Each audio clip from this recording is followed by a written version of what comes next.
Hello everyone, welcome to Legal Talks with CS Yaten. आज मैं एक नई वीडियो सीरीज की शुरुआत करने जा रहा हूँ जो बेस्ड है लेबर लॉस पे। ये वीडियो सीरीज उन सभी के लिए फ़ायदेमंद होगी जो लेबर लॉ में रुचि रखते हैं, जो एलएलबी की पढ़ाई कर रहे हैं, वो जो लेबर स्टडीज़ की पढ़ाई कर रहे हैं। तो चलिए शुरुआत करते हैं इस नए श्रृंखला से। लेबर लॉज जो रिसेंटली, अगर आप सभी को पता होगा, तो सेंट्रल गवर्नमेंट ने 4 लेबर लॉज इंप्लीमेंट करने का फैसला किया है। तो कौन से वो लेबर लॉज है और कौन से कैटेगरीज में बेसिकली हम लोग पहले लेबर लॉज को ले सकते हैं?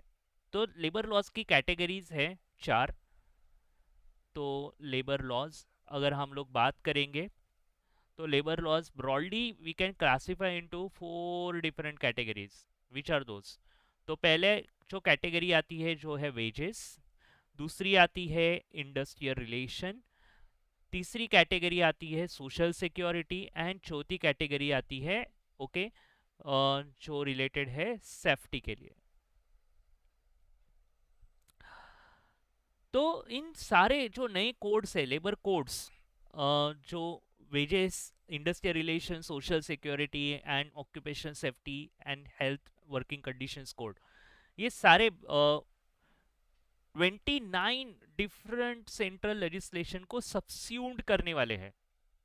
29 डिफरेंट लेजिस्लेशन, जैसे कि वेजेस में आ जाएंगे 4 different central legislation, industrial relation में आ जाएंगे 3 सेंट्रल लेजिस्लेशन। तो वेजेस में जैसे पेमेंट ऑफ वेजेस हो गया, पेमेंट ऑफ बोनस हो गया, मिनिमम वेजेस एक्ट हो गया, equal remuneration act. Industrial relation में industrial dispute act, standing orders, then trade union law. Social security code में जो आज हम लोग बात करने वाले हैं, ओके, 9 डिफरेंट सेंट्रल लेजिस्लेशन को सबस्यूम्ड किया जाएगा। सेफ्टी, जिसके बारे में अभी ओएसएच कोड आ चुका है, जिसमें 13 डिफरेंट लेजिस्लेशन को सबस्यूम किया जाएगा। तो ऑल इन ऑल आप बात करोगे तो समझ में आएगा 29, ये बात हमेशा याद रखना, 29 डिफरेंट सेंट्रल लेजिस्लेशन को सबस्यूम्ड किया जा रहा है इन 4 डिफरेंट कोड में। आज हम लोग बात करने वाले हैं, आज हम लोग स्टार्ट करने वाले हैं social code on social security 2020 से, जो मुंबई यूनिवर्सिटी के एलएलबी में, एलएलबी कोर्स में सेमेस्टर 5 का एक कंपलसरी सब्जेक्ट है, जिसमें 2 कोड की बात हो रही है। कौन से 2 कोड की बात हो रही है? Social security code and OSH code. तो देखिए दोस्तों, ये कोड्स कब आए थे, कब इनको इनैक्ट किया गया था? वेजेस कोड को इनैक्ट किया था 2019 में। Industrial relation code, SS code और ओएसएच कोड को इनैक्ट किया गया था 2020 में। तो ये बात नहीं भूलनी आपको, 2020 में इन कोड को इनैक्ट किया गया था। तो चलिए हम लोग शुरुआत करते हैं हमारे पहले टॉपिक से, सोशल सिक्योरिटी कोड। तो आज का एक लेक्चर 1 हमारा रहने वाला है सोशल सिक्योरिटी कोड के इंट्रोडक्शन से। Social code on social security, तो पहले तो आपको समझना पड़ेगा कि कोड और एक्ट में क्या डिफरेंस है, क्या बेसिक डिफरेंस है। तो देखिए दोस्तों, एक्ट जो है, जो डील करता है, ओके, एक्ट डील करता है एक स्पेसिफिक सब्जेक्ट के बारे में। ओके, एक स्पेसिफिक सब्जेक्ट के बारे में, जैसे कि बात करेंगे provident fund, employees provident fund, employee state insurance corporation act, ESIC. और कोड जो बात करता है वो कंसोलिडेट करता है डिफरेंट डिफरेंट सब्जेक्ट मैटर को, एंड एक कोड में उसका निर्माण किया जाता है, जिसको हम लोग हिंदी में कहते हैं संहिता। तो ये code on social security 2020, Hindi में इसको कहा जाएगा सामाजिक सुरक्षा संहिता। जो सामाजिक सुरक्षा की बात कर रहे हैं, सोशल सिक्योरिटी की बात करिए। तो इससे, इसको समझने के लिए पहले हमको तो ये प्रीएम्बल को समझना पड़ेगा। प्रीएम्बल, ओके, जिसको हम लोग ऑब्जेक्टिव भी कहते हैं। तो क्या लिखा है देखो, and act to amend, amend करने की बात हो रही है। कौन से लॉज को अमेंड करने की बात हो रही है? तो हमारे जो एग्जिस्टिंग लॉज है, कितने लॉज है? 9 लॉज है सोशल सिक्योरिटी कोड में। एंड कंसोलिडेट, मैंने आपको पहले ही बताया, ये सारे कोड्स को जो 9 एक्ट से ओके, ये सारे एक्ट्स को साथ में लेके कंसोलिडेट किया जाएगा। The laws relating to social security, तो ये नो जो एक्ट्स है वो सोशल सिक्योरिटी के बारे में बात कर रहे हैं। तो सोशल सिक्योरिटी क्या है, इस पर्टिकुलर कोड के डेफिनेशंस में सोशल सिक्योरिटी को डिफाइन किया गया है, उसके बारे में तो बात करेंगे ही। बट सोशल सिक्योरिटी क्या है, सामाजिक सुरक्षा क्या है, जो हेल्थ रिलेटेड उनको बेनिफिट्स देने चाहिए, उनके अनएम्प्लॉयमेंट और उनके सेविंग्स रिलेटेड या अनसर्टेनिटीज को ध्यान में रखते हुए जो सोशल सिक्योरिटीज देनी चाहिए, सामाजिक सुरक्षा प्रदान करनी चाहिए। अगर कोई एक वर्कर अगर अपने काम के सिलसिले में अगर कोई काम कर रहा है या काम के सिलसिले में कहीं बाहर है कंपनी के पर्टिकुलर वर्क के रिलेटेड, और अगर उसका एक्सीडेंट हो जाता है, वो इंजर्ड हो जाता है during the course of employment, तो उसको वो भी एक बेनिफिट मिलना चाहिए, वो medical benefits, maternity related benefits मिलने चाहिए, ग्रेजुएटी बेनिफिट्स मिलने चाहिए। तो इन सारी लॉज की बात करेंगे हम लोग इस कोड में। तो an act to amend and consolidate the laws relating to social security with a goal to extend, देखो क्या बात हो रही है, पहले तो अमेंड किया जाएगा, कंसोलिडेट किया जाएगा कौन से लॉज को, सोशल सिक्योरिटीज के लॉज को, और क्या गोल है, गोल टू एक्सटेंड सोशल सिक्योरिटी। तो देखो इस कोड का एक गोल है कि सोशल सिक्योरिटी किसको मिलनी चाहिए, all employees and workers either in organise or unorganise sector, तो ये सबसे बड़ा बदलाव है। और एनी अदर सेक्टर, देखो तीन सेक्टर की बात की जा रही है, एक तो ऑर्गेनाइज सेक्टर, अनऑर्गेनाइज सेक्टर और any other sector. Organise unorganise के बारे में तो हम लोग पहले भी बात कर चुके थे, तो पहले भी हमारे पास एक्ट से, बट एनी अदर सेक्टर क्या है, तो देखो कुछ नए सेक्टर्स उभर के सामने आ रहे हैं, जैसे कि गिग वर्कर हो गया, प्लेटफॉर्म वर्कर हो गया। हम सभी आज ओके डायरेक्टली और इनडायरेक्टली इन सारे प्लेटफॉर्म प्लेटफॉर्म के वर्क पे डिपेंडेंट है। तो बट उनमें काम करने वाला कोई वर्कर अगर इंश्योर्ड हो जाता है तो उसको सोशल सिक्योरिटी मिलनी चाहिए या नहीं, ये बात करेगा सोशल सिक्योरिटी कोड। और for matters connected therewith और इंसिडेंटल देयर टू, इसके बारे में भी बात की जा रही है। तो पहले तो हमको समझना पड़ेगा कि ये कौन से ऐसे नो लॉज है जो इस पर्टिकुलर कोड में सबस्यूम्ड होने वाले हैं। उसको समझने के लिए हमको जाना पड़ेगा सेक्शन नंबर 164 में।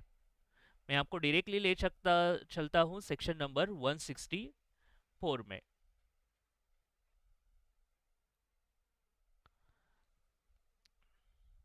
तो देखिए दोस्तों, section number 164 is a part of the miscellaneous section, miscellaneous chapter. Okay, वो स्ट्रक्चर क्या है कोड का, मैं आज उसके बारे में भी बात करने वाला हूँ। तो section number 164 talks about repeal and saving section, that is the following enactments are hereby repealed, निकाले जाएंगे। क्यों निकाले जाएंगे, बिकॉज ये कोड इंप्लीमेंट करना है और ये सारे नो जो एक्ट है उस कोड में सबस्यूम्ड करने हैं।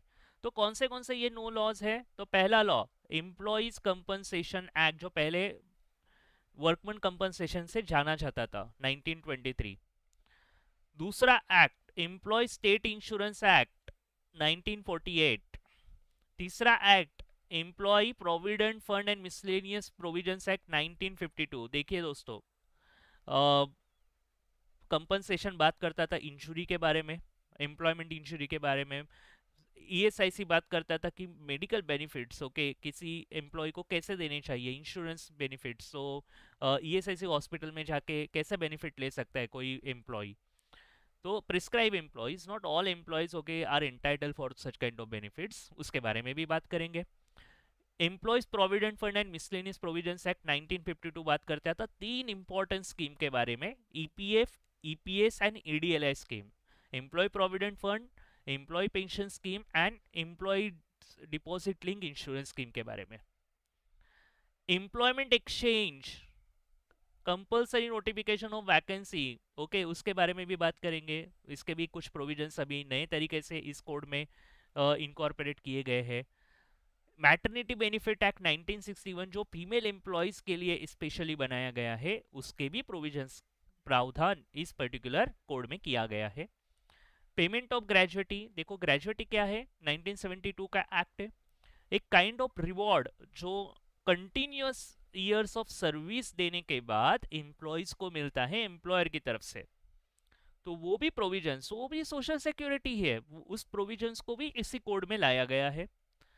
सीने वर्कर्स वेलफेयर फंड एक्ट 1981 को लाया गया है। Building and other construction workers welfare cess act 1996। So एक particular cess means nothing but a tax which is used for a particular purpose, which is supposed to be used for a particular purpose, जो किसी और कारण के लिए use नहीं किया जाता। तो देखिए builder and other construction worker के अपने कुछ प्रॉब्लम्स है, उनको अलग तरीके का सोशल सिक्योरिटी देना पड़ेगा, तो उसके लिए एक सेस का निर्माण किया गया है जो रिकवर किया जाएगा through this provisions. And last जो सबसे रिसेंट एक्ट है इन 9 एक्ट्स में से, unorganise workers social security act 2008। तो देखिए अनऑर्गेनाइज वर्कर की बात हो रही है, अनऑर्गेनाइज वर्कर को सोशल सिक्योरिटी देने की बात कर रहे हैं हम लोग। अगर भारत में देखा जाए तो ऑर्गेनाइज से ज़्यादा, ऐसा सर्वे कहते हैं कि ऑर्गेनाइज से ज़्यादा अनऑर्गेनाइज सेक्टर पे हमारे बहुत सारे वर्कफोर्स काम कर रहे हैं, तो उनको भी वो उस सोशल सिक्योरिटी से वंचित ना हो, इसीलिए इस एक्ट को बनाया गया था, जिसके प्रोविजंस अभी इस कोड में सबस्यूम्ड किए गए हैं।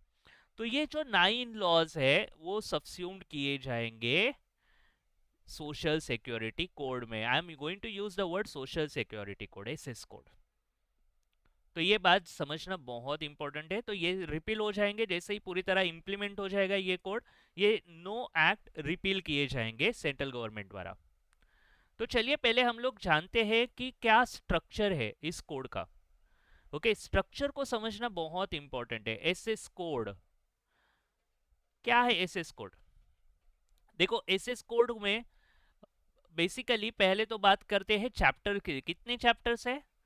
तो there are total 14 chapters, 14 chapters. Okay, all these provisions are divided into 14 chapters.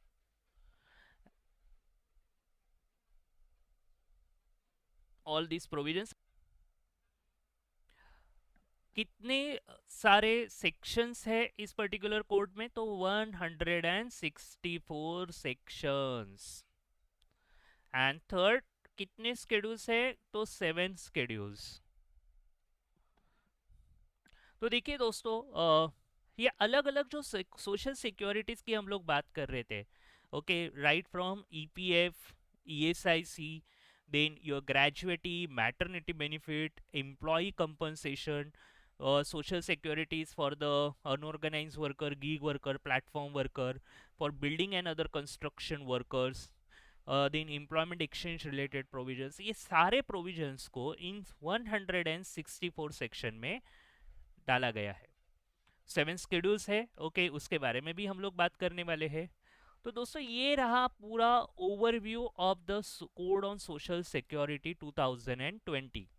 तो आने वाले नेक्स्ट लेक्चर में हम लोग स्टार्ट करेंगे चैप्टर नंबर 1 से एंड सेक्शन नंबर 1 से। दोस्तों ये अगर हेल्पफुल लगा होगा वीडियो तो please do like and share the video and subscribe to my YouTube channel Legal Talks with CS Yatin. जल्दी मिलेंगे हम लोग नेक्स्ट लेक्चर में। धन्यवाद।